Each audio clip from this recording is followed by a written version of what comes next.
Welcome back to The Breakdown with me, NLW. It's a daily podcast on macro, Bitcoin, and the big picture power shifts remaking our world.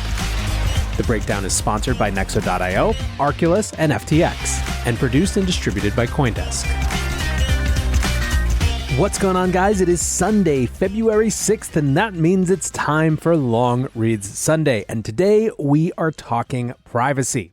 First, however, if you're enjoying The Breakdown, please go subscribe to it, give it 5 stars, give it a sweet little rating, or if you want to dig deeper into the conversation, come join us on the Breakers Discord.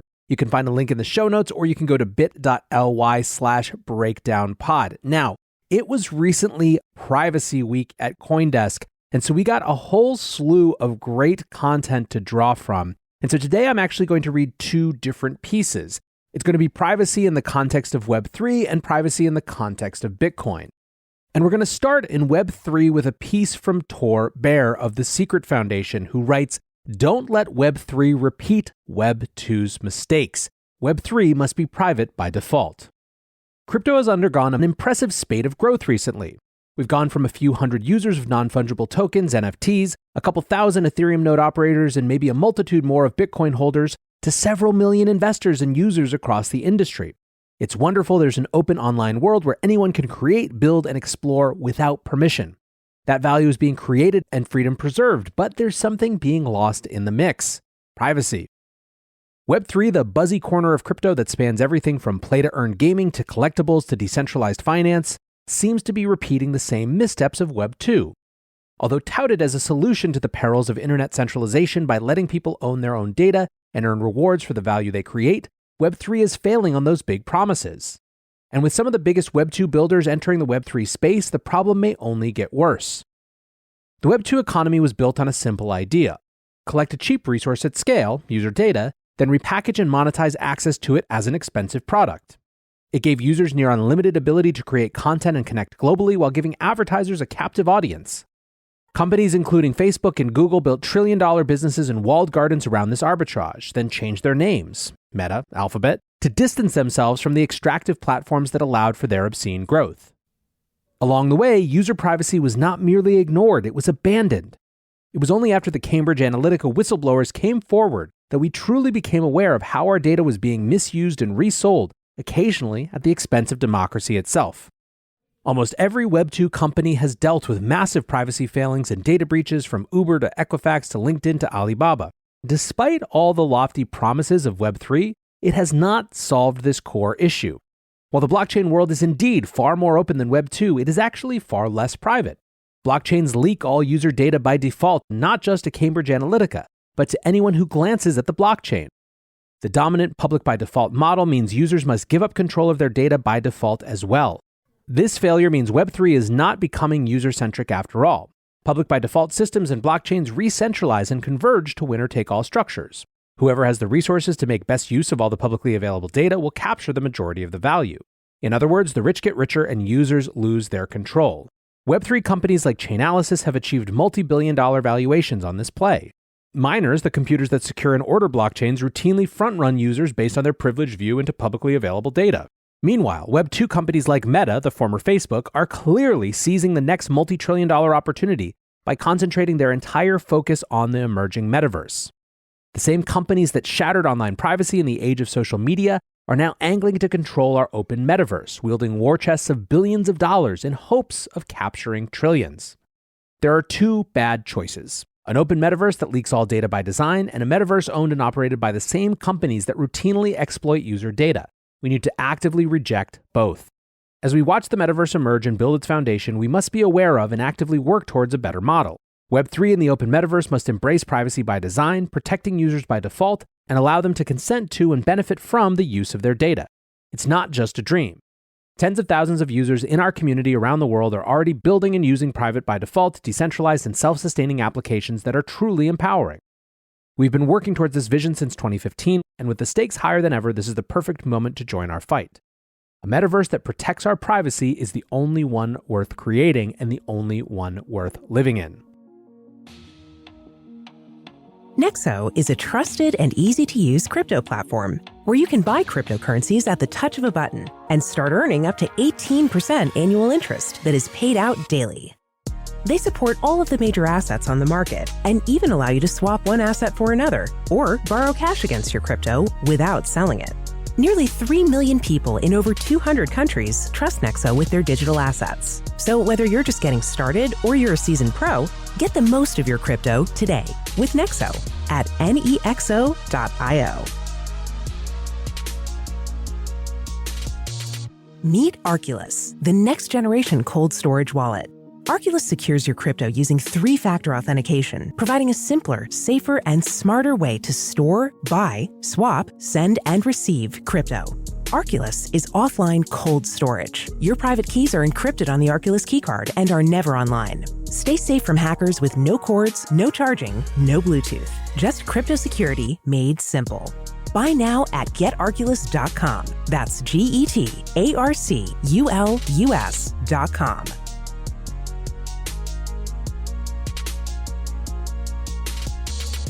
The breakdown is sponsored by FTX US. FTX US is the safe, regulated way to buy and sell Bitcoin and other digital assets, with up to 85% lower fees than competitors. There are no fixed minimum fees, no ACH transaction fees, and no withdrawal fees.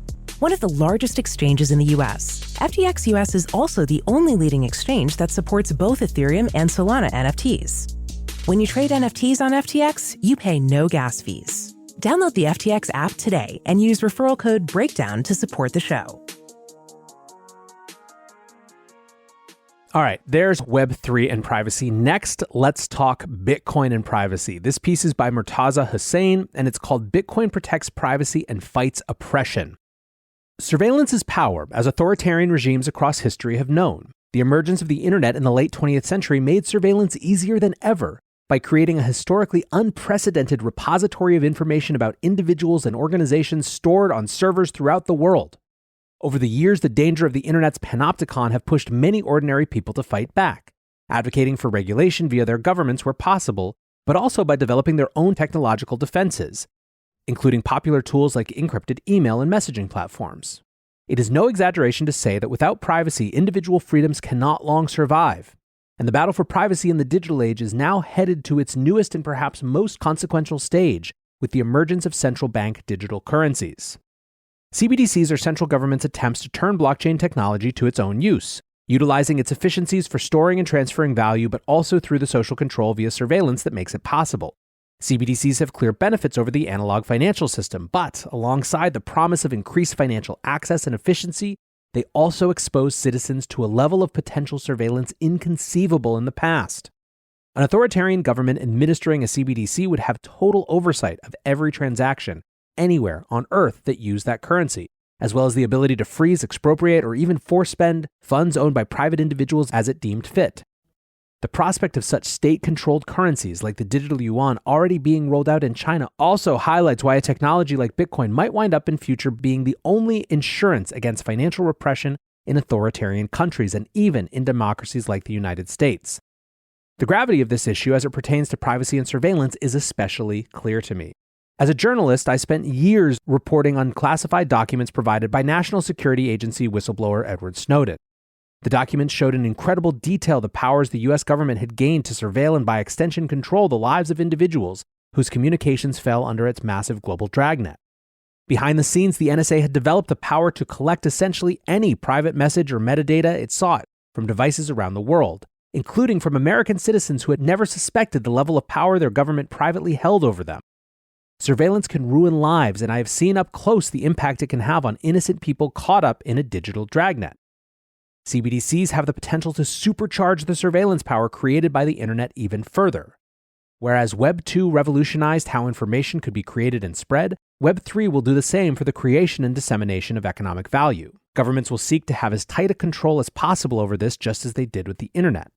The prospect of a government in a country like China having near total ability to monitor and manipulate the information its citizens see has been serious enough, but as soon seems possible, it gains the same level of control over people's ability to conduct even the smallest economic activity. But as soon seems possible, it gains the same level of control over people's ability to conduct even the smallest economic activity we will be in an altogether new world of repression. Many countries around the world are already following China's lead in developing their own CBDC projects, including the United States with the digital dollar. Americans will likely expect that their government will act in good faith in how it administers such a currency, creating and enforcing regulations that protect their privacy and freedom. But as the Snowden documents have already shown, assumptions of good faith are not particularly durable. Politics can help secure rights, but it's not enough. Just as encrypted email and messaging platforms give individuals a robust personal defense against surveillance abuse, decentralized currencies like Bitcoin represent a possible safe haven against future government overreach in a world built upon CBDCs. The debate now taking place over the future role of Bitcoin and other cryptocurrencies rarely takes the issue of privacy in the digital age into account. Bitcoin is often accused by critics of having no worthwhile use case or for serving as a tool for criminals and terrorists to conceal their activity. But similar accusations were often leveled against encrypted email in the past. While it's true that criminals sometimes also benefit from the existence of privacy, that same privacy is what allows the vast majority of law-abiding citizens to preserve their civil liberties. Counting on regulation alone to do the job of protecting privacy on its own seems like a poor wager, given that regulation has failed to ensure such protections like in democracies like the United States. Such a prospect of benevolent governance does not even notionally exist in undemocratic countries. It is not hard to imagine a future coming where Bitcoin and other currencies are the only safe harbor for people fleeing government abuses that have, sadly, proven to be common across the world.